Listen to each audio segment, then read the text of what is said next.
pequeña presentación de Araceli y de Antonio.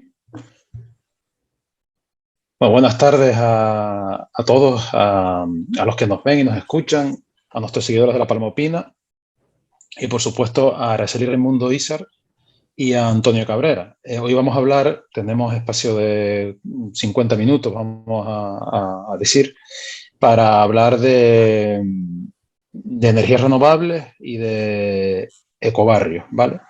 Yo quiero primero presentar a los dos invitados que tenemos hoy.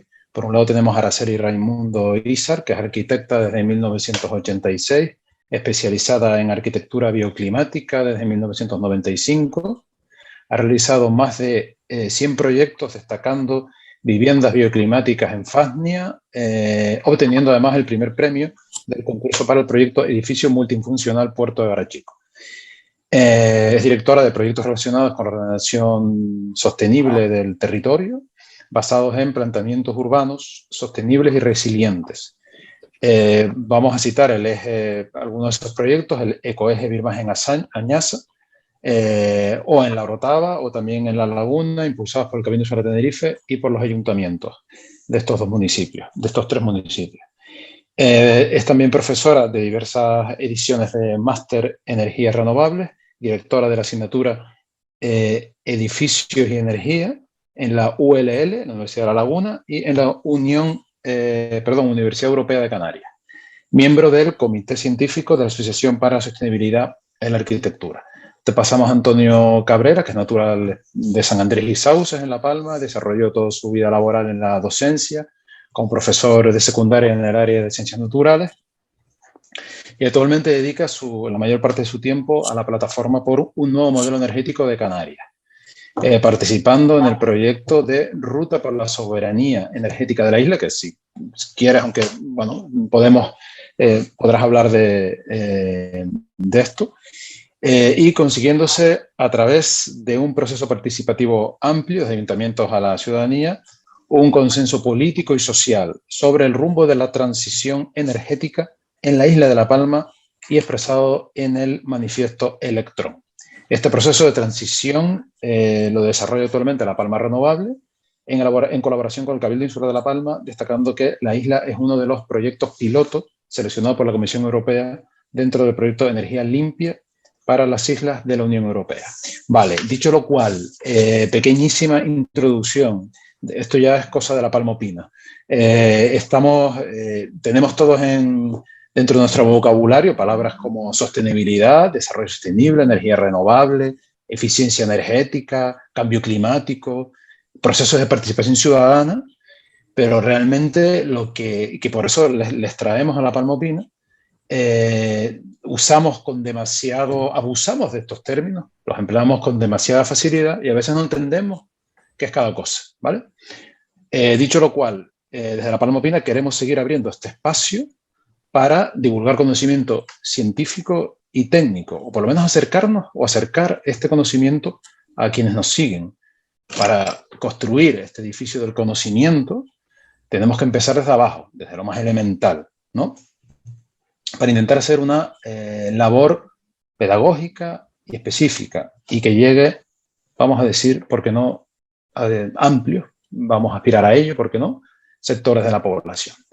Vale, digo esto porque La Palmopina nació como una iniciativa para hablar de todas aquellas situaciones económicas, sociales, que ha generado el drama de la erupción volcánica, ¿no?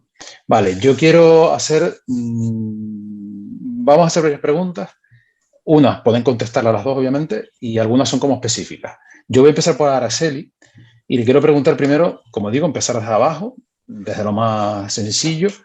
Les quiero recordar que están invitados porque vamos a seguir haciendo debates y ya tendrá más oportunidad tanto Araceli como Antonio de desarrollar sus propuestas en otros debates que se seguirán haciendo, ¿vale? O sea, que digamos que esto puede ser, vamos a hacer una avanzadilla. Pero yo le quiero preguntar a Araceli dos preguntas en una. Para empezar, ¿qué es la arquitectura o qué entendemos por arquitectura bioclimática o ecológica? ¿Qué importancia tiene esta arquitectura o este desarrollo de arquitectura en el cambio del modelo energético? y un poco que nos hables de los ecoefes, que son esta propuesta que ya se realiza en zonas de Tenerife. Si crees que es la solución para albergar, o es posible en La Palma, para albergar a tanta gente que lo ha perdido todo. Y Antonio, quería empezar preguntándole, bueno, el gobierno de Canarias y el Cabildo Nacional de La Palma han aprobado una inversión de 30 millones de euros para la exploración de la geotermia, ¿vale? Un poco, ¿qué te parece esa decisión? Porque obviamente estamos, creo que en una situación única para hablar de este tema y para, bueno, el que quiera empezar a contestar cuando quiera. Bueno, si quieres que vayamos por orden de las preguntas que has hecho, empiezo yo y empiezo por qué es la arquitectura bioclimática. La arquitectura bioclimática no es nada más que el diseño de la arquitectura adaptada al clima, o sea que no todo lo que se dice que es arquitectura sostenible podría valer para cualquier punto de la geografía. Una arquitectura que podría ser muy sostenible en Noruega, en Canarias sería lo más inadecuado. O sea que lo bioclimático es fundamental a la hora del diseño de los edificios.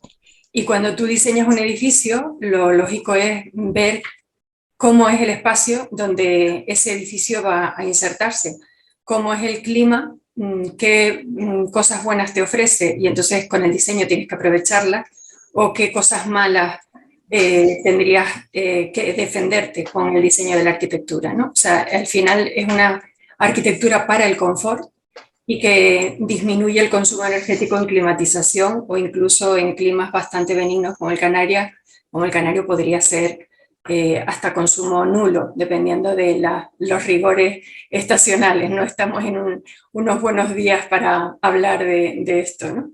Porque no es normal esta ola de calor impresionante. Estaba comentando a los compañeros que en la arquitectura bioclimática normalmente te proteges, digamos, de los rigores del día y cierras con una buena envolvente y luego por la noche abres y puedes refrescar y volver a tener esa inercia térmica funcionando para el día siguiente. Cuando no hay posibilidades de enfriar por la noche porque tienes estas olas de calor, pues es un poco más complicado. Pero digamos que la arquitectura bioclimática aquí en Canarias a lo mejor deja de funcionar 20 días al año, 30 días al año, pero el resto del año se pueden hacer edificios perfectamente autosuficientes. ¿Por qué es bueno este modelo para el modelo energético? Pues porque lo primero que tenemos que hacer es tratar de reducir el consumo energético. Y se habla mucho, cuando se habla del cambio de modelo energético, casi todos tenemos en mente lo de implantar placas solares, energías renovables y demás. Entonces yo creo que lo lógico es ver primero en qué consumimos más energía, y algo de lo que nunca se habla es del modelo territorial, la cantidad de energía que consumen los modelos territoriales como el nuestro, que son bicéntricos, o sea, la gente vive esparcida por toda la geografía insular, pero luego al final el trabajo casi siempre está en el área metropolitana o en el sur donde está el turismo, y eso requiere unos desplazamientos diarios importantes, sobre todo porque la gente vive diseminada también sin muchas dotaciones necesarias cerca de su casa y a veces tiene que coger el coche para las cosas más elementales. Entonces, creo que para cambiar el modelo energético tenemos que revisar ese modelo de planeamiento urbano, tenemos que revisar cómo son nuestros edificios, que es el segundo consumo más alto que hay en la isla, el consumo de los propios edificios. Y luego cuando ya tengamos el diseño, entonces hay que ir a equipos activos, o sea, ya lo enchufable, lo que sí consume energía, y luego ya renovables para lo que no tengamos solución con todos los pasos anteriores. Pero tenemos que dar esos pasos inevitablemente. ¿Y por qué creo que los ecoejes podría ser una buena solución? Porque me parece que cuando hablamos de economía en las islas, no nos damos cuenta, o sea, muchas veces apostamos por lo que parece que es dinero rápido, ¿no? Como por ejemplo, pues el turismo o el circuito del motor, sin ver las externalidades que esas propuestas pueden provocar en las islas. Y sin embargo no se habla, cuando hablamos de economía, no hablamos de ver de qué manera podemos solucionar nuestras dependencias. Importamos el 90% de lo que nos comemos y dependemos al casi 80% de una energía que no producimos nosotros, que es fósil y que genera cambio climático. Entonces, los ecoejes es una manera de analizar las oportunidades del territorio utilizando esa verticalidad que tanto utilizaban nuestros antepasados, ¿no? Los agricultores muchas veces el terreno no lo dividían en parcelas, digamos, con la curva de nivel, sino en la vertical, para poder aprovechar esa caída del agua y si riegas arriba, tú sigues teniendo el agua por tu propia parcela, ¿no? Es una manera de gestionar el agua, puedes almacenar en alto y entonces puedes turbinar y puedes conseguir energía y demás, ¿no? Entonces, esa forma del territorio, que en nuestro archipiélago es tan común, ¿no? El tener verticalidad, sobre todo en determinadas islas, en esa verticalidad casi siempre observamos que tenemos las zonas más pobladas más cerca del mar y las zonas más rurales hacia medianías. Y son unas economías circulares que se pueden establecer entre el medio urbano y el medio rural, en el que se aprovecha bien la energía, el agua y la producción de alimentos. Entonces, ese es un poco el espíritu de por qué Ecoejes, que es un modelo replicable a todo el archipiélago y, por supuesto, también en La Palma.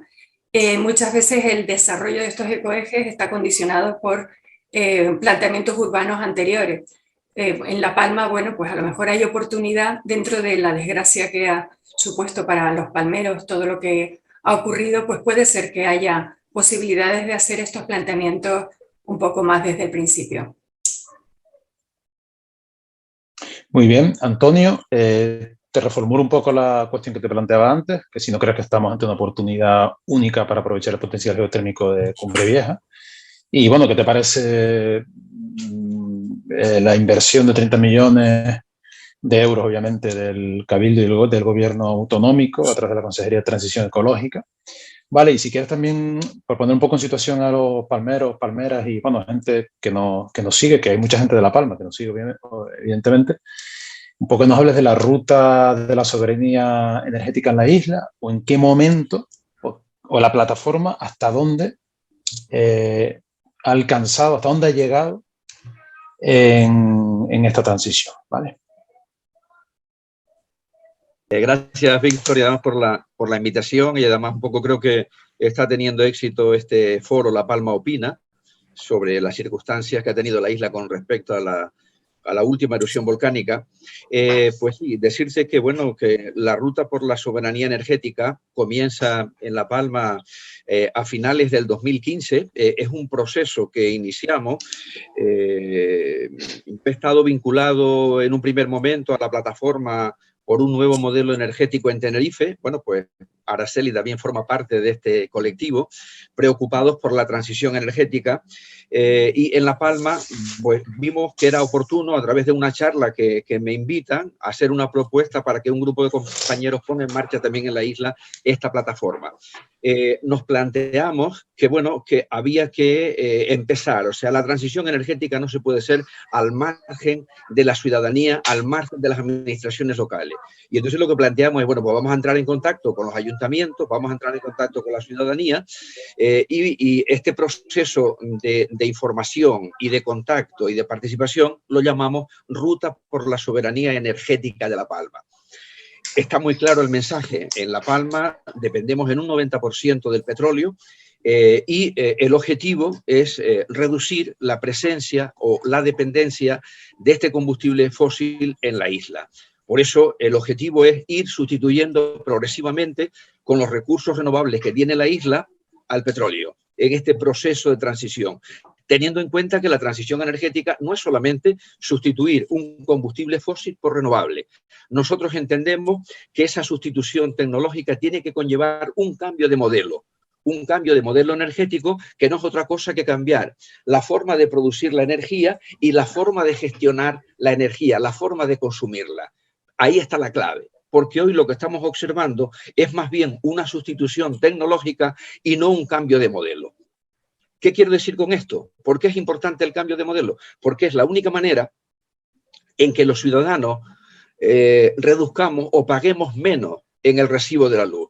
Estamos viendo la batalla del gobierno español en todo el contexto de la geopolítica internacional con el conflicto de Ucrania y la manipulación de los flujos de gas desde Rusia hacia Europa, cómo está condicionando totalmente los precios del recibo de la luz. Entonces, claro, entendemos que en ese proceso la alternativa real, válida, es que los ciudadanos vayamos asumiendo cada vez un mayor protagonismo en la gestión de la demanda. Ese es el aspecto central, es decir, que el protagonismo, en lugar de estar en la generación, en la oferta energética, se sitúe en la gestión de la demanda. En el contexto de La Palma, significa pues, un desarrollo de la energía solar fotovoltaica, un desarrollo de la eólica y sobre todo, que la energía se vaya generando lo más cerca posible donde se consume. En este esquema, la energía renovable, tanto eólica como fotovoltaica, atiende una parte de la demanda, además con la intermitencia característica.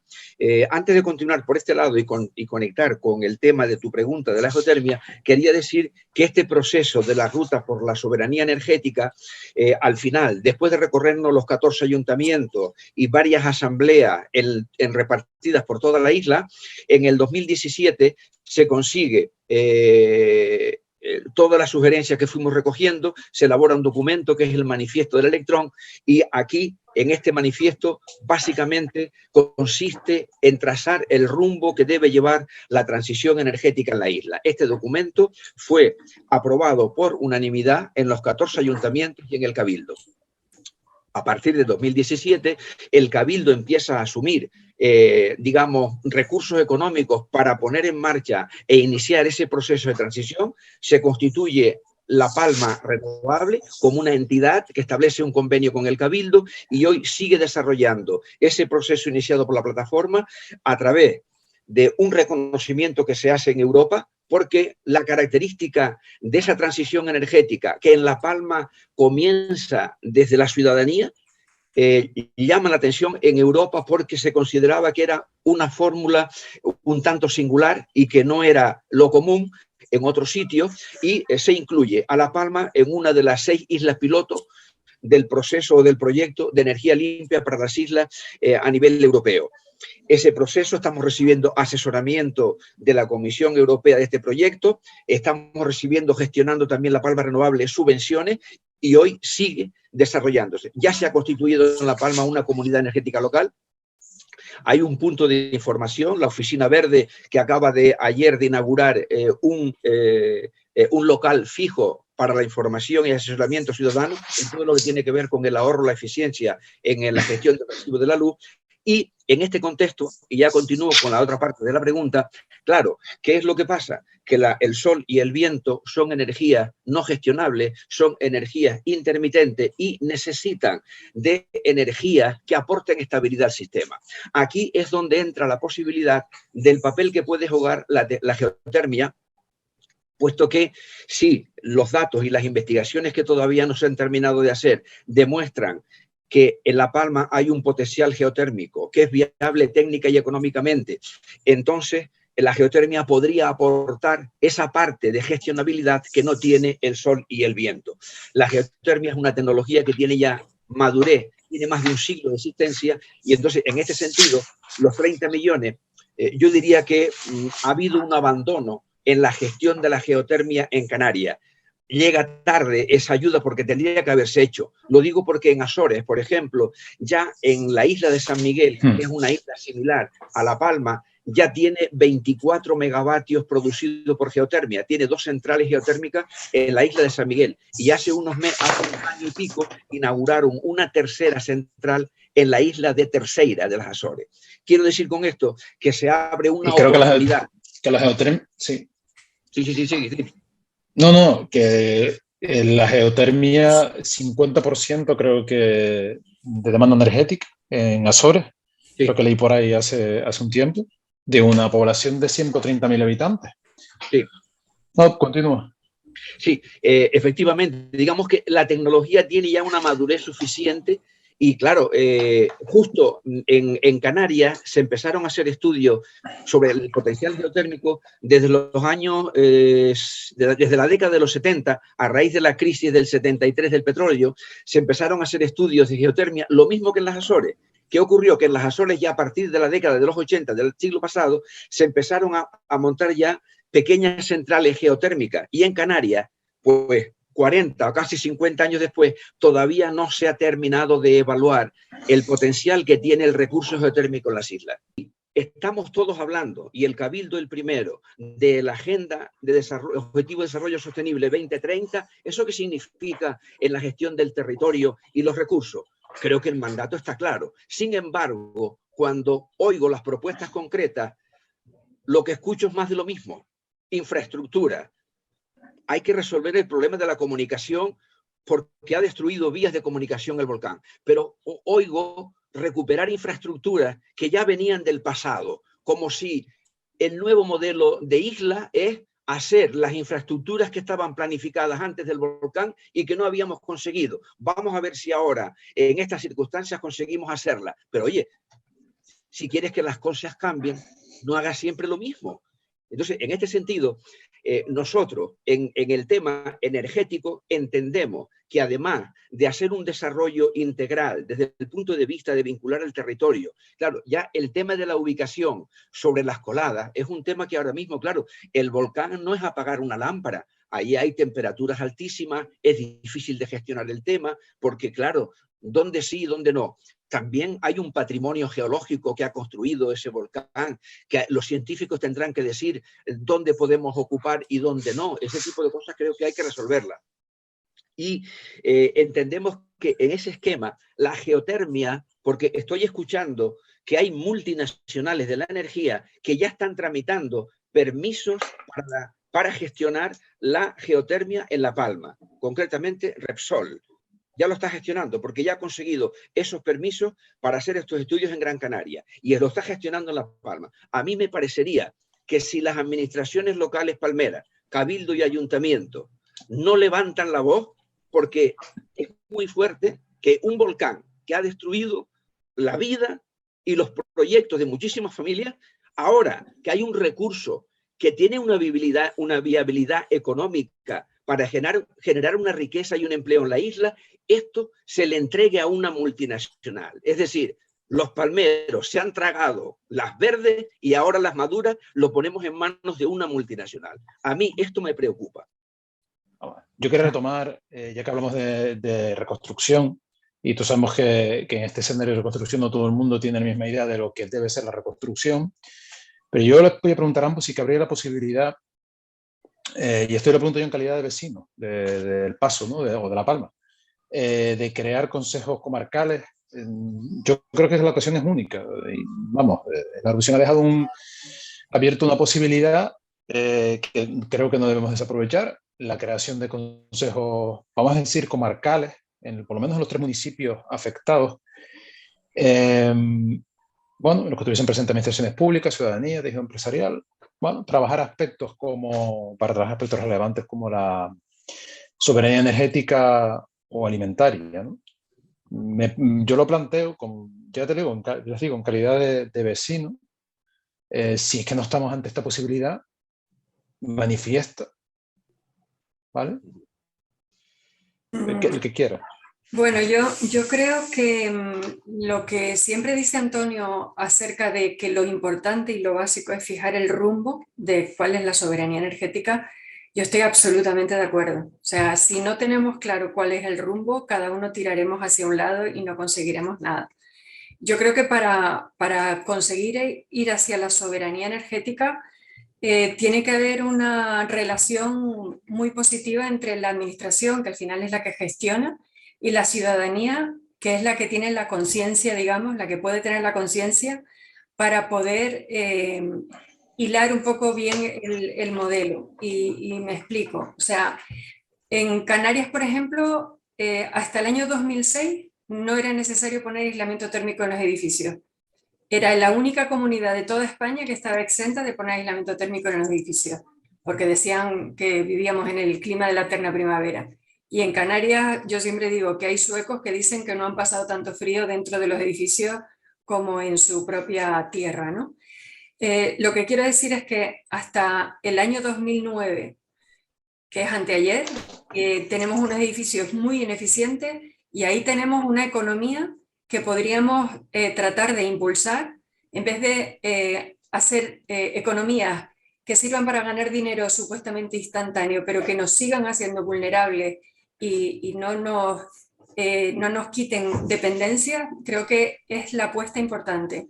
Y para que se apueste por ese tipo de economía, tiene que haber una coordinación administrativa, empresarial y también ciudadana, y una formación importante en estos temas. Luego hay otro escollo, o sea, ahora ya pasó el año 2009, ahora sí tenemos que poner aislamiento térmico, un gran avance, pero ¿qué pasa? Viene normativa europea que no se traduce a las particularidades canarias.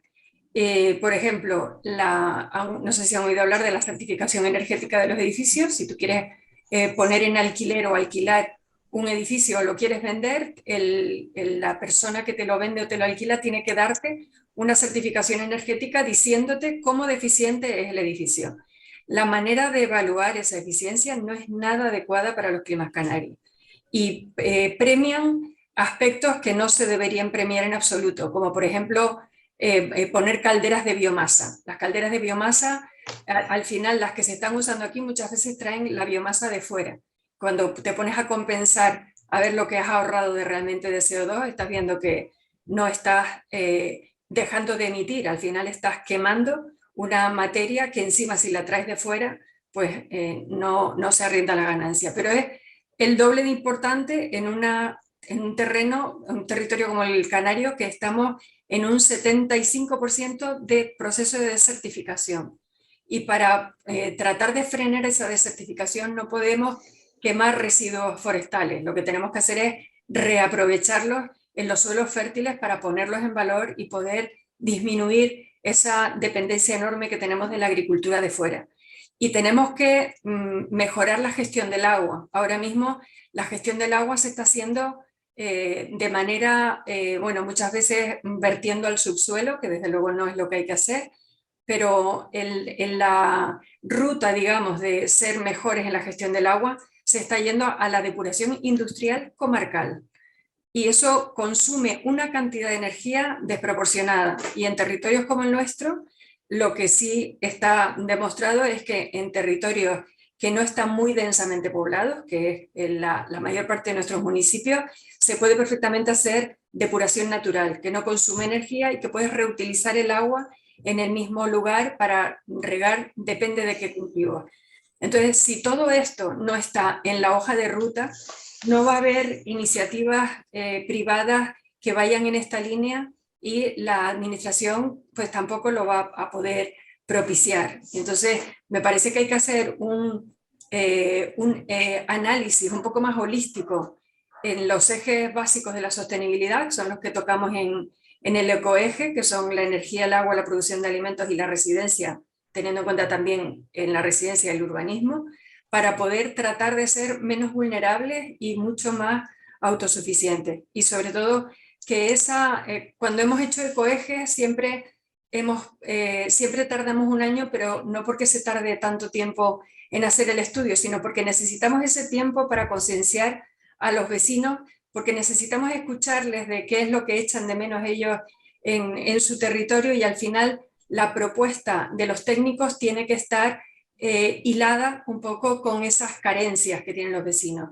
Porque para mí participación ciudadana no es solamente el decir quién opina y levanten la mano y contamos votos. Creo que es un problema de reflexión mutua para consensuar esa hoja de ruta, porque en esas reuniones de participación ciudadana ha habido veces que personas que no estaban de acuerdo inicialmente con un determinado procedimiento, luego al hablarlo, pues han entendido que efectivamente pues eso tiene sus matices. Entonces creo que para la hoja de ruta es importantísimo tener una administración concienciada y la ciudadanía también, y que podamos un poco aunar esfuerzos para, una vez consensuada la hoja de ruta, es muchísimo más fácil avanzar. Y en ese sentido, esos consorcios que tú propones, Víctor, me parece de lo más adecuado, pero esos consorcios que estén bien hilados desde el punto de vista de la participación, la información, la concienciación, y que se enfoque de una forma holística, no solamente energía, que a lo mejor sale solamente paneles fotovoltaicos, o no solamente agua, que a lo mejor solamente salen depuración natural. Hay que ver un poco el entronque de todos esos ejes básicos de la sostenibilidad para poder impulsarlo adecuadamente. Antonio. Sí, yo creo que, dado el panorama de la situación, es decir, de la participación de los afectados, de los municipios del Valle de Aridanes o de la isla en su conjunto, la participación de los ayuntamientos y del cabildo, yo creo que ha habido como una especie de dispersión, ¿no? O sea, asociaciones de vecinos por un lado, asociaciones de afectados, a lo mejor total 10, 12 o no sé cuántas entidades, y yo creo que habría como, yo he hecho en falta un planteamiento, generar puntos de encuentro para desde la diversidad empezar a abordar los temas y sin olvidar, como bien puntualizaba Araceli, una perspectiva holística. Es decir, por ejemplo, uso la energía porque quizás tengo más los datos para explicar lo que quiero decir después. Por ejemplo, en la huella de carbono de La Palma, el 57% procede del transporte. Es decir, el transporte interior más el transporte de la isla hacia afuera y desde fuera hacia la isla es más del 50% de la huella de carbono. ¿Qué quiere decir con esto? Claro, a la hora de abordar un desarrollo desde la perspectiva holística, sostenible, de una gestión racional del territorio y los recursos, automáticamente hay que abordar el tema de la exportación y la importación. Araceli apuntaba, en La Palma, el 90% de la energía son derivados del petróleo. Por término medio, el 80% de lo que comemos se importa. ¿Cuál es la solución? Pues en el tema de la agroalimentación tenemos un sistema alimentario que depende de la importación y tenemos un sistema agrícola que usa la exportación, básicamente. Y tenemos en la isla casi el 60% del suelo agrícola abandonado. Entonces, claro, a la hora de abordar la reducción de la huella de carbono en el transporte, que significa generar un proceso de soberanía alimentaria, pues automáticamente abordar el problema de la agricultura, pues tiene que tener en cuenta esta perspectiva.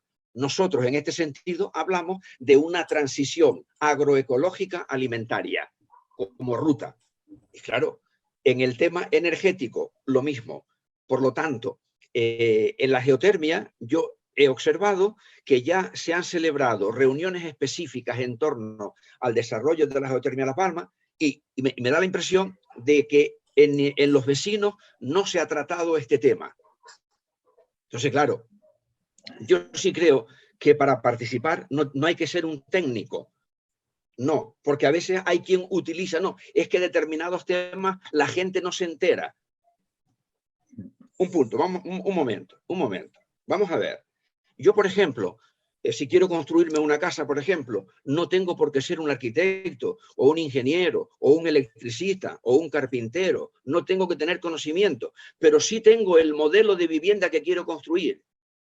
Si es una altura, si es 2, si es con un techo horizontal, si es un techo de 2 aguas, si es de 3, si es de 4, la orientación. Esa idea yo la tengo clara y no soy especialista en nada.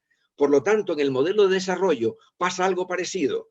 Sí podemos tener muy claro y los vecinos sí que pueden tener una opinión muy clara a la hora de exponer qué modelo de isla queremos.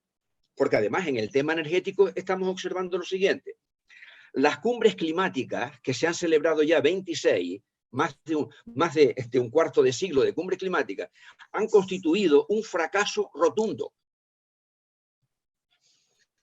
Todo el sistema de regulación del sistema energético está organizado como un sistema de recaudación, donde los ciudadanos somos víctimas de un proceso. Por ejemplo, en La Palma, ¿saben ustedes que la potencia contratada en la isla de La Palma son 247 megavatios?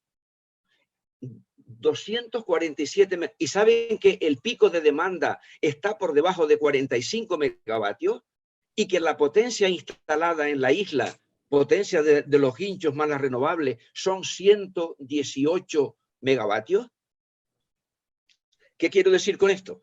Pues que lo que no puede ser es que nosotros estemos pagando en el recibo de la luz un exceso de potencia contratada, o sea que más de la mitad de la potencia que estamos pagando no existe, no está instalada.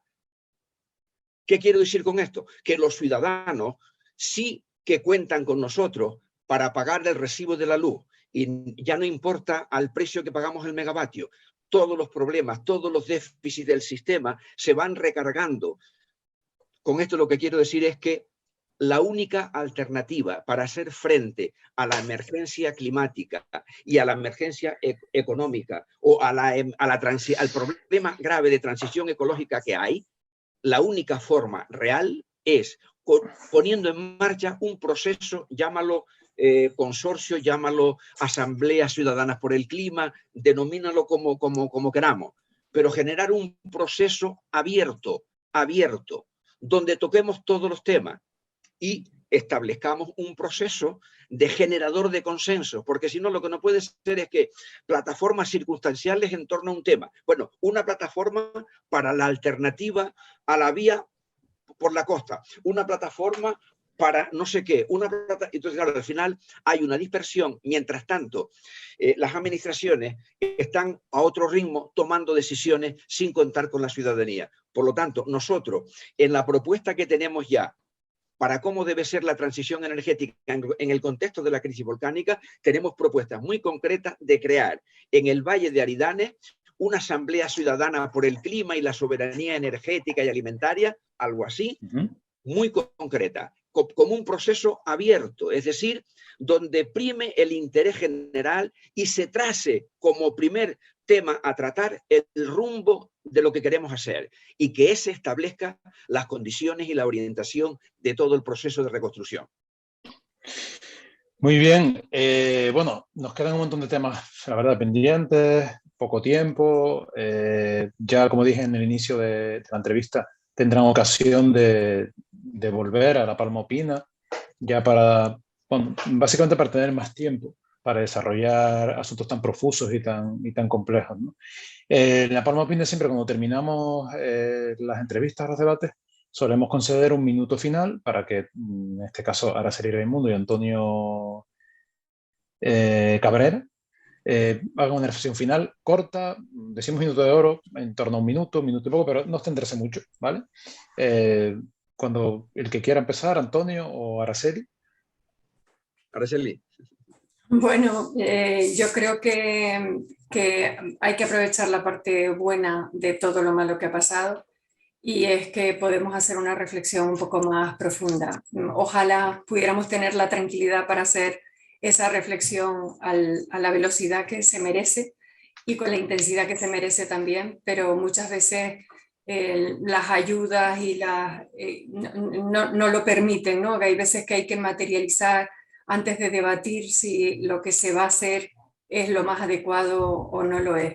Entonces, creo que como reflexión no hay que esperar a una catástrofe para hacer una reflexión sobre qué tipo de modelo nos gustaría vivir, y me parece que la reflexión que podamos hacer tiene que ser extrapolable a otros territorios que no hayan sufrido esta catástrofe, a pesar de que se le dé prioridad a las soluciones en estos territorios. Pero siempre las prisas son muy malas consejeras, y creo que todo esto se podía haber ido abordando muchísimo antes. Sí, bueno, yo la reflexión que haría, sigo insistiendo, porque soy un obstinado en el tema de los rumbos, de los procesos, porque es el que nos da una pauta. Yo, como reflexión, diría, ¿qué rumbo? Formularía una pregunta. ¿Qué rumbo debe tener el plan de recuperación económica y social de la crisis volcánica para que las ayudas se conviertan en viento a favor?